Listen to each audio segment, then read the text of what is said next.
We're here at the CERAWeek conference in Houston, and this is a real honor and a treat. I think it's the first time, I don't know if it's CNBC's first ever interview with Petrobras, but it is certainly mine.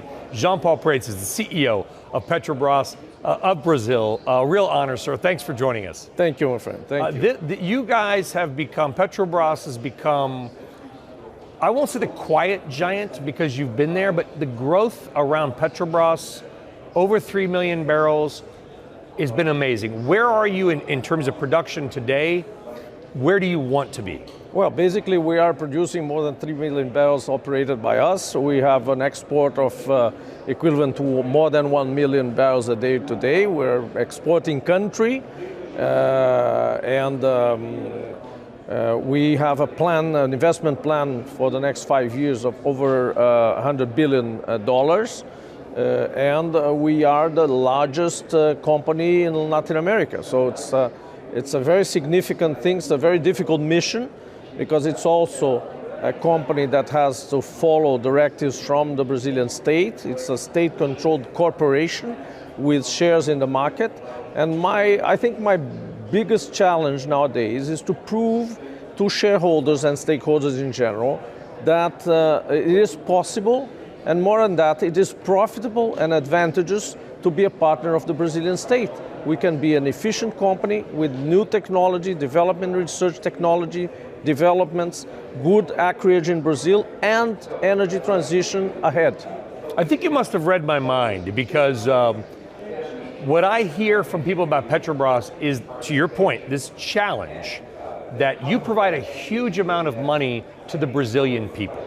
Right? Your money to the government is massively important to feeding and housing and all these great programs in Brazil, but yet you need to make sure investors know that they will also be paid. How do you walk that line? You have a very unique role in global oil and gas. Yes, and I believe sincerely that oil companies in transition will have very much this role of steering the economy, heading interesting and important social programs. When the whole world and the industry was starting to talk about ESG, we were doing ESG big time already as a state company by mere obligation or expectation of people.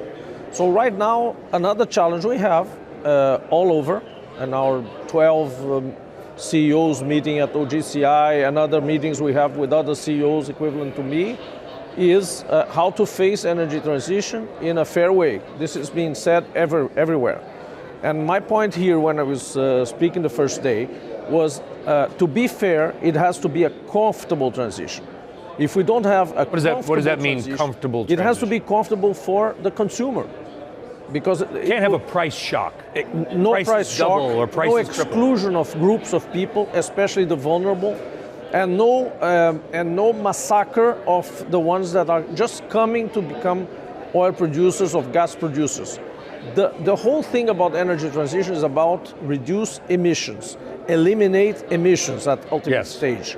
So it is not a game of competing technologies trying to defend themselves with new defenses, new protectionisms of one technological route over each other, etc. If we go into that game, it's going to be very dangerous because we are going to face the biggest crisis of oil that we ever faced. Because we are going to be running out of oil or gas during the phase-out period, which is the worst it can happen. Same thing that happened in small scale, and still it's not as small, in Europe recently with natural gas. Yes. We could see the signs of what could be coming if we decide to say, okay, it's over for oil in 2-3 years.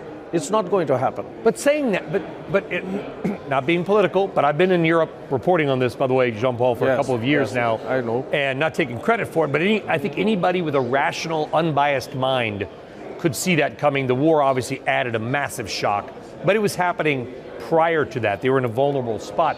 How do you make sure that Brazil, to your point, right, can balance the transition with making sure that those Brazilians, especially those that are the most needy, because they're always the ones that get hurt first, right? Brazil is a comfortable situation.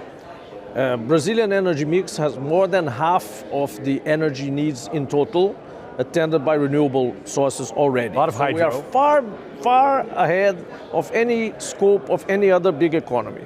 Of course, there's a lot of hydro, but we are already at 13% of it being supplied by wind, which is amazing because we have less than 15 years of wind viable in Brazil.